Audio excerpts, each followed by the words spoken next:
নবী, এরা তোমার কাছে জুলকারনাইন সম্পর্কে জানতে চায়। তুমি তাদের বলো, হ্যাঁ, আমি আল্লাহর কিতাব থেকে তার বিবরণ তোমাদের কাছে এক্ষুনি পড়ে শোনাচ্ছি। আল্লাহ তাআলা বলছেন, আমি জমিনের বুকে তাকে বিপুল রাজনৈতিক ক্ষমতা দান করেছিলাম এবং আমি তাকে এর জন্য প্রয়োজনীয় সব উপায় উপকরণও দান করেছিলাম। একবার সে সফরে বেরোবার প্রস্তুতি গ্রহণ করতে লাগলো। চলতে চলতে এমনিভাবে সে সূর্যের অস্তগমনের জায়গায় গিয়ে পৌঁছল। সেখানে গিয়ে সে সূর্যকে সাগরের কালো পানিতে ডুবতে দেখল। তার পাশে সে একটি জাতিকেও বাস করতে দেখল। আমি বললাম, হে জুলকারনাইন, এরা তোমার অধীনস্থ। তুমি ইচ্ছে করলে তাদের শাস্তি দিতে পারো অথবা তাদের সাথে তুমি সদয় ভাব গ্রহণ করতে পারো। সে বলল, হ্যাঁ, এদের মাঝে যে আল্লাহর সাথে বিদ্রোহ করবে তাকে আমি অবশ্যই শাস্তি দেব। অতঃপর তাকে যখন তার মালিকের সামনে ফিরিয়ে নেওয়া হবে তখন তিনি তাকে আরো কঠিন শাস্তি দেবেন। অপরদিকে যে ব্যক্তি আল্লাহর উপর ঈমান আনে এবং নেক কাজ করে তার জন্য আখিরাতে থাকবে উত্তম পুরস্কার। আর আমিও তার সাথে আমার কাজকর্ম সম্পাদনের সময় একান্ত বিনম্র ব্যবহার করব।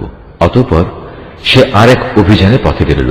এমনকি চলতে চলতে সে সূর্যোদয়ের স্থানে গিয়ে পৌঁছল। তখন সে সূর্যকে এমন একটি জাতির উপর দিয়ে উদয় হতে দেখল যাদের জন্য তার প্রখর তাপ থেকে আত্মরক্ষার জন্য আমি কোন অন্তরাল সৃষ্টি করে রাখিনি। জুলকারনাইনের ঘটনা ছিল এরকমই। আমার কাছে সে সম্পর্কিত পুরোপুরি খবরই মজুদ আছে। অতঃপর সে আরেক অভিযানে পথে বেরোল। এমনকি পথ চলতে চলতে সে দুটো প্রাচীরের মধ্যবর্তী স্থানে গিয়ে পৌঁছল।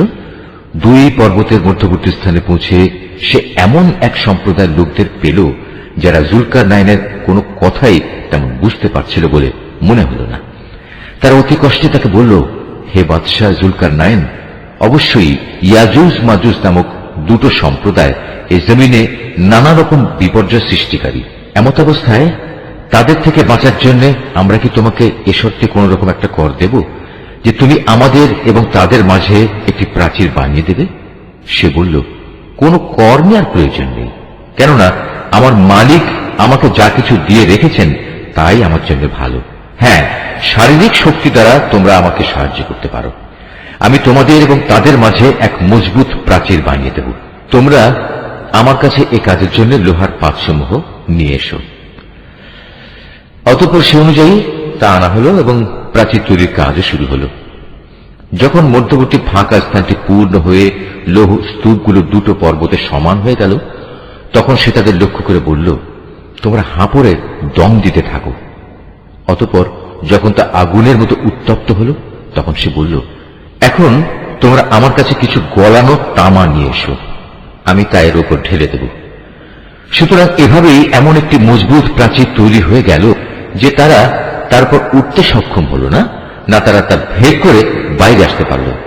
জুলকারনাইন বলল, এই যা কিছু হয়েছে তা সবই আমার মালিকের অনুগ্রহে হয়েছে, কিন্তু যখন আমার মালিকের ওয়াদা মতো কিয়ামত আসবে তখন তিনি তা চূর্ণ বিচূর্ণ করে একাকার করে দেবেন।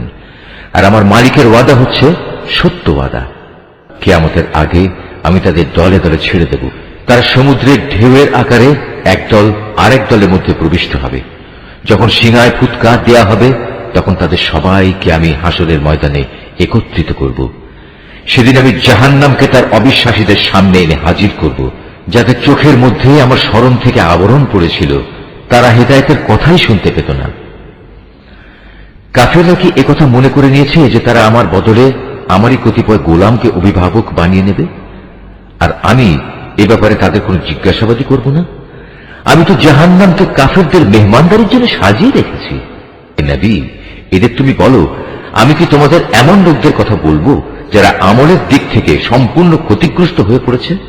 এরা হচ্ছে সেসব লোক যাদের সমুদায় প্রচেষ্টা এই দুনিয়ায় বিনষ্ট হয়ে গেছে, অথচ তারা মনে মনে ভাবছে তারা বুঝি ভালো কাজই করে যাচ্ছে। এরাই হচ্ছে সেসব লোক যারা তাদের মালিকের আয়াতসমূহকে অস্বীকার করে এবং অস্বীকার করে তার সাথে ওদের সাক্ষাতের বিষয়টিও। এর ফলে ওদের সব কর্মই নিষ্ফল হয়ে যায়।